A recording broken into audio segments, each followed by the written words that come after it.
대한민국 정부 수립이라고 해요. 그 다음에는 또 이어서 북한 정부의 수립이라고 합니다. 여러분, 대한민국 정부 수립은 많이 들어본 말인데 북한 정부 수립이란 말 들어보신 적 있습니까? 북한 정권 수립이었습니다. 항상. 정권과 정부는 왜 다릅니까? 정권과 정부의 차이가 뭡니까? 정부는 국가입니다. 국가. 정부라고 하면 우리가 국가를 인정할 경우입니다. 국가. 정권은 그냥 권력을 가진 단체입니다. 그러니까 이 용어는 북한은 국가로 인정한 거예요. 대한민국 안에, 이 한반도 안에 어떻게 두 개의 정부가 있을 수 있습니까? 대한민국은 정부고 북한은 정권이죠. 정권. 우리가 그런 식으로 공식적으로 계속 써오고 있어요. 지금 아주 희미한 이명박 정부도 북한 정부란 말은 쓰지 않습니다. 근데 이 교과서는 북한 정부, 대한민국 정부 이렇게 이야기했어요. 이거 처음 들어보는 교과서에서 처음 들어. 이거는 북한에 두 개의 국가가 있다는 것을 인정하는 반헌법적인 기록이었습니다.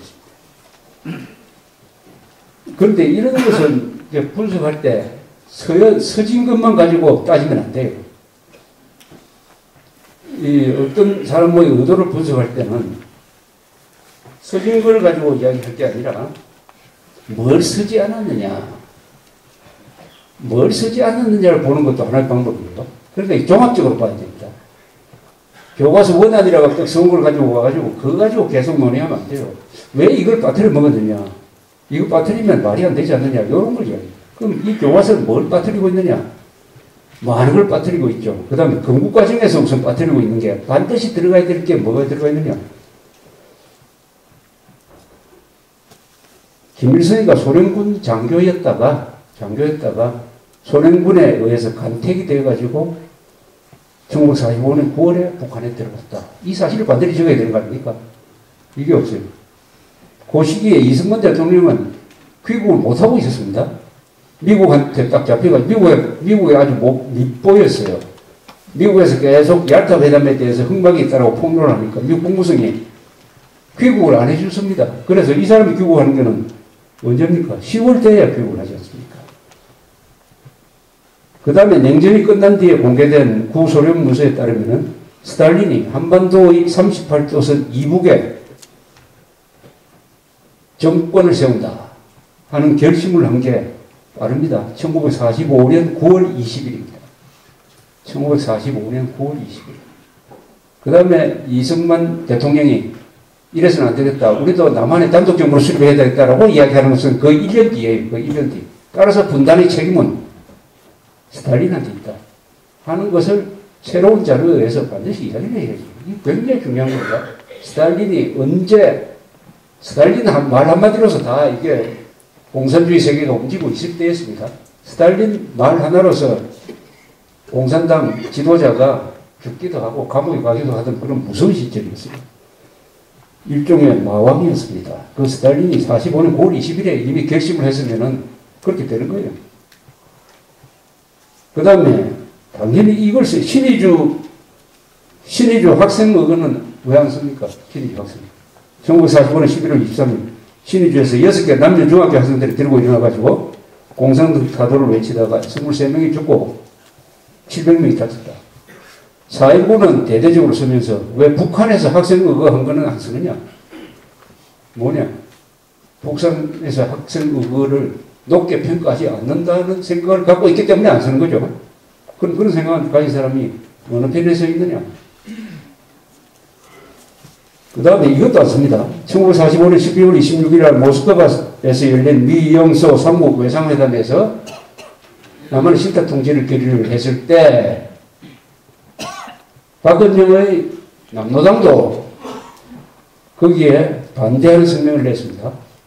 그러다가 금방 박은정이가 북한에 갔다 와서 오더니 소련 측으로부터 지령을 받고 오더니 그 다음에 즉시 찬탑으로 돌았어요. 찬탑으로. 이거는 반드시 써야 됩니다. 왜냐? 이게 반드시 써야 되는 이유가 이게. 이게 공산당이 망조로 들어가는, 남한에서 망하는 결정적인 계기죠. 그때 99%의 국민들이 신탁통치에 반대하고 있었어요. 그 민심을 거슬러는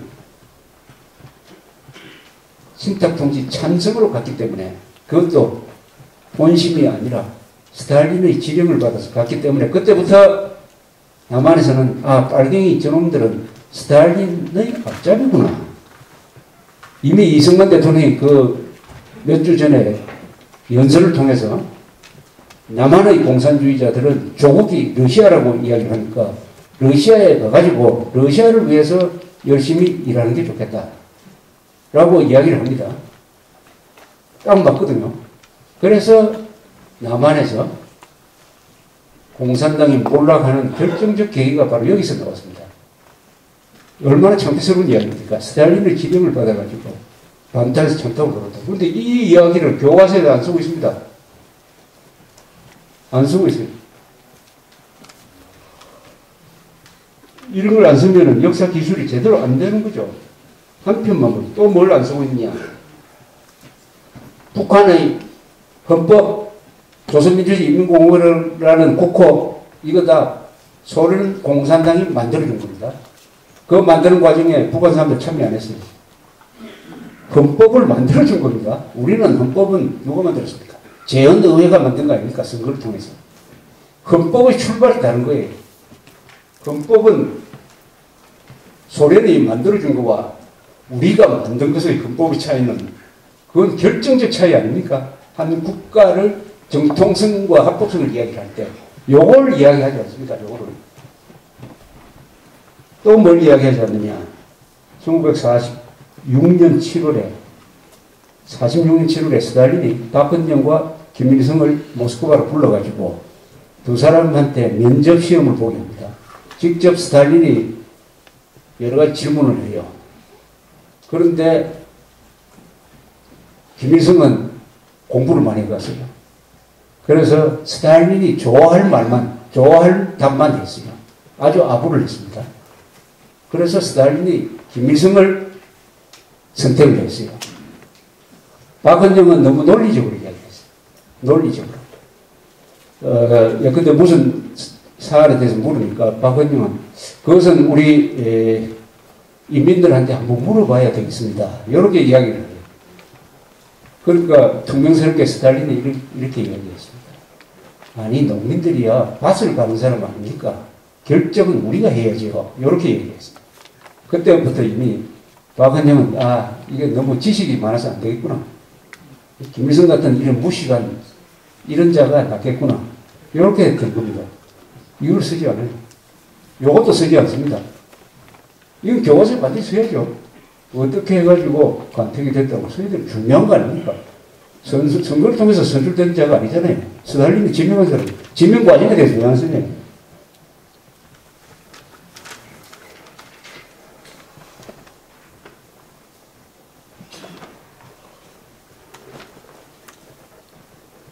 이야기를 하다가 조금 너무 시간이 넘었는데 좀 쉬다 할까요? 네. 그러면은 10분, 25분에 다시 모이겠습니다. 감사합니다.